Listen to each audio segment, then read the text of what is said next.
안녕하세요. 트레이너 안이사입니다. 오늘은 초딩도 이해하는 테니스 엘보 시간입니다. 테니스 엘보의 원인, 치료, 셀프 관리 방법까지 알려드리겠습니다. 자, 팔꿈치가 아프거나 테니스 엘보 진단을 받았거나 근데 치료를 받아도 잘 안 낫고 근본 원인을 알고 싶다 하시는 분은 이 영상을 꼭 끝까지 시청해 주세요. 자, 일단 테니스 엘보의 정식 명칭은요, 상완골 외상과염입니다. 되게 말이 복잡하죠?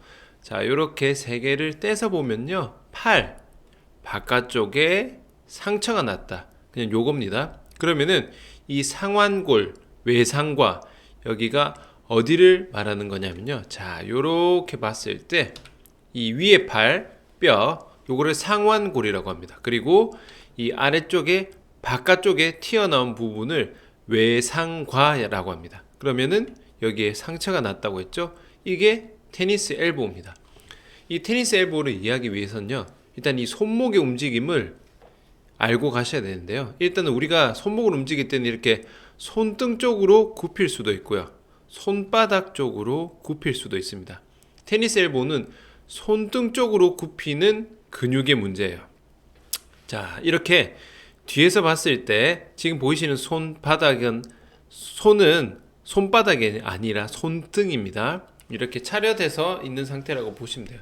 그래서 이쪽에 상처가 나는 거는요, 뼈가 아니에요. 뼈가 뭐 불러지거나 한 게 아니라 이렇게 손등 쪽으로 굽히는 근육이 이렇게 생겼습니다. 그래서 우리가 이 손가락 있죠, 손가락 이렇게 쭉 뻗으면은 튀어나온 힘줄이 보이는데 요게 쭉 내려가서 팔꿈치 바깥쪽에 연결되어 있어요. 그래서 손등 쪽 굽히는 근육의 힘줄입니다. 뼈에 붙어 있는 부분을 힘줄이라고 하는데 이 근육의 힘줄에 상처가 난 거를 말하는 거예요.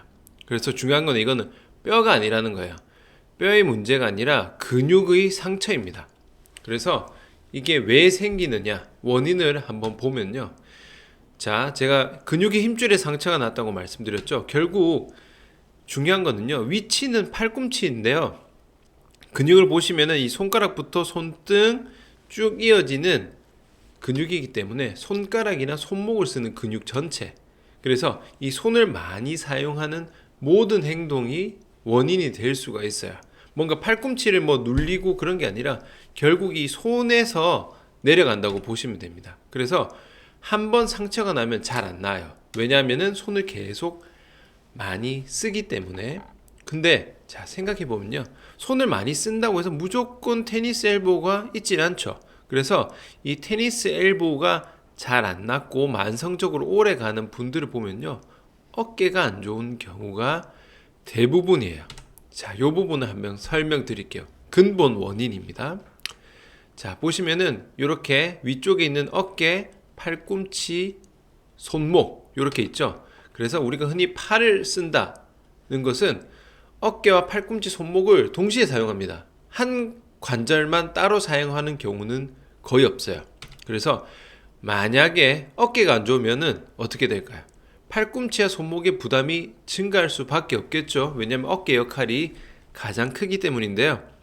이 상태에서 부담이 계속 지속되면은 상처가 발생하고 이 상처가 잘 안 낫는 거예요. 그래서 이런 상태에서는 근본 원인은 어깨에 있습니다. 그래서 어깨를 반드시 꼭 보셔야 됩니다. 자, 이 테니스 엘보의 병원 치료를 한번 볼게요. 자, 팔꿈치에 염증이 난 상태이기 때문에 병원은 이 염증을 치료하는데 초점이 맞춰져 있습니다. 그래서 약, 소염 진통제 먹거나 주사, 소염 진통제 주사를 놓아요. 충격파 치료도 하고요, 초음파 치료도 합니다. 뭐 역시 어디냐? 팔꿈치 바깥쪽만 들어갑니다. 아주 심한 경우에는 수술하는데 수술도 역시 이 염증이 잘 안 나는 힘줄을 제거하는 거예요. 모두 이 팔꿈치의 염증을 제거하는데 초점이 맞춰져 있습니다. 근데 아까 제가 말씀드린 대로 어깨가 안 좋아서 내려온 경우는 어깨는 치료를 안 하죠. 그렇기 때문에 재발 가능성이 높아요.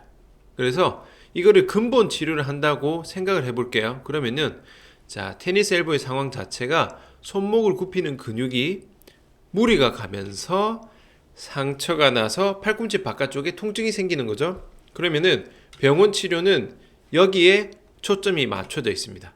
사실 이거는 결과예요. 원인이 아니라 결과고, 여기에 대한 원인은 이거죠.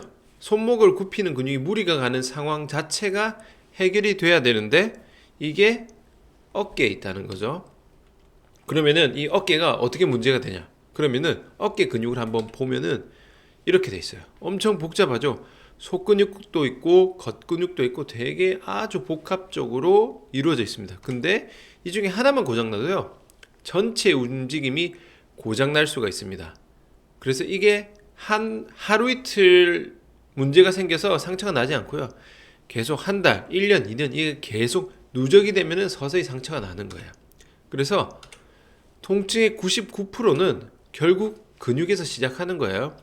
테니스 엘보 자체도 근육의 문제지만은 그 팔꿈치 자체의 원인을 한 번 더 살펴보면은 어깨에서 출발한다는 겁니다. 그래서 결국 우리는 근육 검사를 통한 근육 치료가 근본 치료가 될 수 있다는 거예요. 자, 그러면은 이 테니스 엘보를 셀프로 관리를 한다. 어떻게 하느냐? 자, 근육의 문제이기 때문에 근육의 긴장을 줄여야 됩니다. 그래서 긴장을 줄이는 가장 기본적인 방법은 마사지와 스트레칭이에요.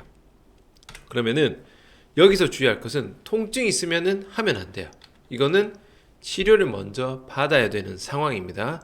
두 개 다 통증이 없는 범위 강도에서 하는 것이 가장 중요합니다. 자, 그러면은 한번 보겠습니다.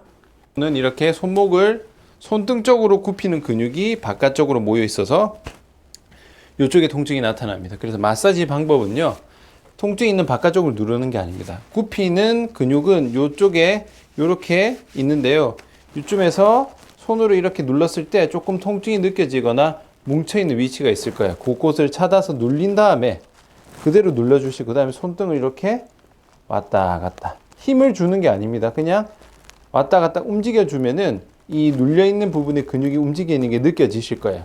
그러면 자연스럽게 마사지가 됩니다. 이런 식으로 왔다 갔다 한 10번 정도 움직여 주시면은 이 테니스 엘보에 연관된 근육들을 풀어 주실 수 있습니다. 이렇게 풀고 난 다음에는 두 번째는 스트레칭입니다. 스트레칭 같은 경우에는 지나치게 근육이 과사용됐으니까 늘려줘야겠죠. 밑으로 내립니다. 그래서 손등을 잡고 팔을 쭉 뻗고 쭉 내려주세요. 쭉 내렸을 때 이쪽 근육이 늘어나는 느낌에 집중하셔야 됩니다. 이때 호흡은 참지 말고 가볍게 후 내쉬면서 10초 정도 쭉 유지해 주세요. 쭉 요렇게 근육이 늘어나는 느낌을 받으실 수 있습니다. 쭉. 네. 요런 식으로 테니스 엘보에 관련된 근육을 마사지하고 스트레칭 하는 방법입니다. 자, 아시겠죠? 마사지와 스트레칭은 항상 같이 해주시고요. 두 개 순서를 따지자면은 마사지를 먼저 해서 좀 풀어주신 다음에 스트레칭을 하시는 것을 추천드립니다. 자, 그리고 제가 마지막에 말씀드린 근육 검사와 근육 치료는요, 제 채널에 보면은 제가 치료 영상을 올려뒀으니 참고하시면 되고요. 직접 받고 싶으시면 부산 더 아름다운 한의원 재활교정센터 오시면은 제가 직접 치료를 해드리겠습니다. 자, 오늘 영상은 여기까지고요. 도움이 되셨다면은 좋아요와 구독 부탁드리겠습니다. 수고하셨습니다.